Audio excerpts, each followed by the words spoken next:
کیا یہ قربانی ہے یا کمزوری؟ شاید دونوں۔ ہوٹل کے کمرے میں کامی نے دروازہ کھولا۔ وہ آرام دہ کپڑوں میں تھا۔ آئیے نائلہ۔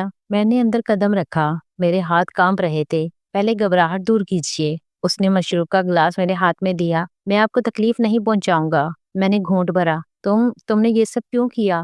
کیونکہ میں آپ سے محبت کرتا ہوں نائلہ، اس نے حیران کن جواب دیا۔ میں نے اسے حیرت سے دیکھا۔ محبت؟ یہ محبت نہیں، بلیک میل ہے۔ شروع میں شاید، اس نے اقرار کیا، لیکن جب میں نے آپ کو قریب سے دیکھا، آپ کی ذہانت، آپ کی طاقت، آپ کے اندر چھپی ہوئی نرمی، مجھے احساس ہوا کہ میں واقعی آپ سے محبت کرتا ہوں۔ تم مجھ سے محبت نہیں کر سکتے۔ میں تمہاری ماں کی عمر کی ہوں۔ عمر صرف ایک عدد ہے، اس نے کہا اور قریب آیا۔ آپ اب بھی اتنی خوبصورت ہیں کہ کوئی بھی آپ کی طرف متوجہ ہو سکتا ہے۔ اس دن میں نے اپنی عزت، اپنی پرائیویسی، اپنا اور عورت تھی جو ایک نوجوان کے ساتھ خفیہ ملاقاتیں کرتی تھی۔ کامی اپنے وعدے پر قائم رہا۔ طارق نے اسے واپس بلا لیا، بلکہ ترقی دے دی۔ زین اس کے ساتھ پہلے سے بھی زیادہ قریب ہو گیا۔ ایک دن زین نے مجھ سے کہا، امی، کامی بھائی واقعی زبردست ہیں۔ انہوں نے کمپنی کے لیے ایک بڑا کانٹریکٹ حاصل کیا ہے۔ باپ بہت خوش ہیں۔ میں نے صرف مسکرا کر سر ہلایا۔ اندر میرا دل خون کے آنسو رو رہا تھا۔ ایک ماہ ختم ہونے کو تھا۔ آخری ملاقات پر کامی نے کہا، نائلہ، میں اپنا وعدہ نبھا رہا ہوں۔ ایک ماہ ختم ہو رہا ہے، لیکن کیا ہم دوست رہ سکتے ہیں؟ میں نے اسے دیکھا۔ اس ایک ماہ میں اس نے مجھے کبھی مجبور نہیں کیا۔ ہر ملاقات میں وہ میری رضامندی کا انتظار کرتا۔ اس نے مجھے ایسا محسوس کرایا جیسے میں واقعی کوئی خاص ہوں، نہ کہ صرف طارق سلیم کی بیوی۔ ہم کبھی دوست نہیں تھے کامی، میں نے کہا۔ ہم تو شروع سے ہی مجرم تھے، تو چلو مجرم ہی رہیں۔ اس نے میرا ہاتھ تھاما۔ میں آپ کو چھوڑ نہیں سکتا نائلہ، تمہیں چھوڑنا ہوگا، میں نے کہا، لیکن میری آواز میں وہ مضبوطی نہیں تھی جو ہونی چاہیے تھی۔ ایک ماہ ختم ہو گیا، لیکن کامی نہیں گیا۔ وہ خاموشی سے میری زندگی میں رہا، کبھی ایک نظر، کبھی ایک مسکراہٹ، کبھی ایک چھوٹا سا نوٹ، اور میں روکنے کی کوشش کرتی، لیکن نہیں روک پاتی۔ 6 ماہ گزر گئے۔ ہمارا تعلق اب بھی جاری تھا، لیکن اب وہ مجبوری نہیں رہی تھی۔ عجیب بات یہ تھی کہ میں خود بھی اس تعلق کا انتظار کرنے لگی تھی۔ کامی میرے لیے وہ توجہ، وہ محبت لے کر آیا تھا جو میں نے برسوں سے محسوس کی تھی، لیکن پھر خطے کے اشارے ملنے لگے۔ زین نے ایک دن پوچھا، امی، آپ اور کامی بھائی اکثر الگ بات چیت کرتے رہتے ہو؟ میں نے گھبرا کر کہا، نہیں بیٹا، صرف عام باتیں۔ عجیب بات ہے، زین نے کہا، کل میں نے دیکھا جب آپ اسے چائے دے رہی تھی تو اس نے آپ کا ہاتھ چھوا اور آپ نے فوراً ہٹا لیا، جیسے آپ ڈر گئی ہوں۔ میرا دل دھڑک رہا تھا۔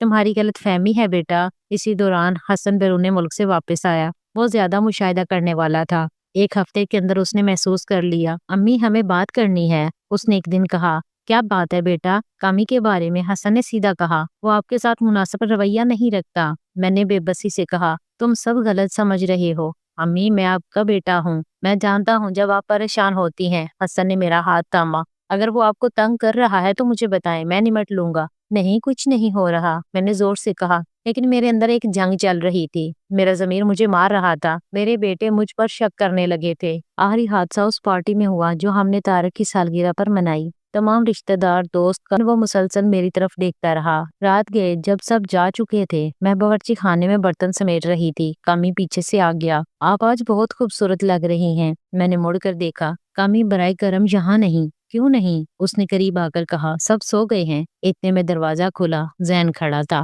اس کا چہرہ سفید تھا۔ امی، کامی، تم دونوں؟ میں نے کہا، زین، یہ وہ نہیں ہے جو تم سمجھ رہے ہو۔ تو پھر کیا ہے؟ زین کی آواز میں درد تھا۔ میں نے سنا، میں سب سنا، کامی نے سکون سے کہا۔ زین، تم سمجھو۔ خاموش، زین چیخا، تم نے میری ماں کے ساتھ کیا کیا؟ طارق آ گیا۔ کیا ہو رہا ہے؟ زین نے روتے ہوئے کہا، ابا، یہ دونوں۔ طارق نے ہم دونوں کو دیکھا۔ اس کی آنکھوں میں غصہ نہیں، صرف مایوسی تھی۔ باہر جاؤ کامی۔ کامی نے مجھے ایک نظر دیکھا اور چلا گیا۔ رات بھر گھر میں خاموشی چھائی رہی۔ صبح طارق نے مجھے اپنے اسٹڈی روم میں بلایا۔ کیا یہ سچ ہے؟ اس نے سیدھا سوال کیا۔ میں نے سر جھکا لیا۔ ہاں، کیوں نائلہ؟ اس کی آواز میں حیرت تھی۔ ہماری زندگی میں تمہیں کس چیز کی کمی تھی؟ میں نے آنسوؤں کو روکتے ہوئے کہا، توجہ کی، محبت کی، تمہاری موجودگی کی۔ طارق خاموش ہو گیا، پھر بولا، میں جانتا ہوں میں ایک اچھا شوہر نہیں رہا، لیکن یہ طریقہ نہیں تھا۔ وہ مجھے بلیک میل کر رہا تھا۔ میں نے سچ بتا دیا۔ طارق کی آنکھیں چمک اٹھیں۔ کیا؟ میں نے ساری کہانی سنائی، شروع سے آخر تک۔ طارق سنتا رہا۔ جب میں خاموش ہوئی تو اس نے کہا، تمہیں مجھے بتانا چاہیے تھا۔ میں ڈرتی تھی کہ یہ سب تباہ ہو جائے گا۔ اب تباہی نہیں آئی، طارق نے کہا۔ ذہن ٹوٹ چکا ہے، حسن شرمندہ ہے، اور ہم کبھی پہلے جیسے نہیں ہو سکتے۔ کامی شہر چھوڑ گیا۔ طارق نے اسے قانونی طور پر نپٹنے کی دھمکی دی تھی، گھر کا ماحول بدل گیا۔ زین مجھ سے بات نہیں کرتا تھا۔ حسن شفقت سے پیش آتا لیکن اس کی آنکھوں میں مایوسی تھی۔ 1 مہینے بعد طارق نے کہا، نائلہ ہمیں علیحدہ ہو جانا چاہیے۔ میں نے سر ہلایا۔ میں جانتی تھی یہی ہوگا، لیکن ہم طلاق نہیں لیں گے۔ طارق نے کہا، معاشرے کی خاطر تم یہی رہو گی، میں دوسرے کمرے میں شفٹ ہو جاؤں گا۔ ہم ظاہر میں ایک ہی رہیں گے لیکن اندر سے الگ۔ یہ میرے لیے سزا تھی اور شاید میں اس کی مستحق تھی۔ ایک دن زین میرے پاس آیا، امی میں تمہیں معاف نہیں کر سکتا، لیکن میں تمہیں جاننا چاہتا ہوں۔ کیوں؟ میں نے سچ کہا، کیونکہ میں تنہا تھی بیٹا، کیونکہ میں نے محسوس کیا کہ میں صرف ایک سجاوٹی چیز ہوں، ایک انسان نہیں، اور جب کسی نے مجھے انسان سمجھا تو میں کمزور ہو گئی۔ زین رونے لگا۔ میں تمہیں جانے دینا چاہتا ہوں اماں، لیکن مجھے تکلیف ہوتی ہے۔ مجھے بھی تکلیف ہوتی ہے بیٹا، میں نے کہا، ہر روز ہر لمحہ۔ 1 سال گزر گیا، میں اب بھی اسی گھر میں رہتی ہوں، لیکن میں قیدی ہوں، اپنے گناہوں کی، اپنی کمزوریوں کی، اپنے ماضی کی۔ ایک دن میں نے کامی کا خط پایا۔ اس نے لکھا تھا، پیاری نائلہ میں تم سے معافی مانگتا ہوں، میں نے تمہاری زندگی تباہ کی۔ میں نے شروع میں تمہیں صرف ایک چیلنج سمجھا، لیکن پھر میں تمہارے اندر کی عورت سے پیار کرنے لگا۔ میں جان گیا ہوں کہ محبت قبضہ کرنے کا نام نہیں ہے، محبت آزاد کرنے کا نام ہے۔ میں تمہیں آزاد کرتا ہوں، تم ہمیشہ میری یادوں میں ایک خوبصورت خواب رہو گی۔ میں نے خط پڑھا اور پھاڑ دیا۔ خواب ٹوٹ چکے تھے، حقیقت باقی تھی۔ آج میں اپنی بالکنی میں بیٹھی ہوں، سامنے وہی سنہرا پنجرا ہے، لیکن اب میں جانتی ہوں کہ اصل پنجرا میرے اندر ہے، خوف کا، روایات کا، دکھاوے کا۔ شاید اب میں اسے توڑ سکتی ہوں، شاید اب میں اپنے آپ کو آزاد کر سکتی ہوں۔ پردے کے پیچھے کی زندگی ختم ہو چکی ہے، اب وقت ہے اصلی زندگی شروع کرنے کا، چاہے وہ کتنی ہی دردناک کیوں نہ ہو۔ پیارے دوستو، یہ کہانی ان لوگوں کے لیے ہے جو دکھاوے کی زندگی گزارتے ہیں۔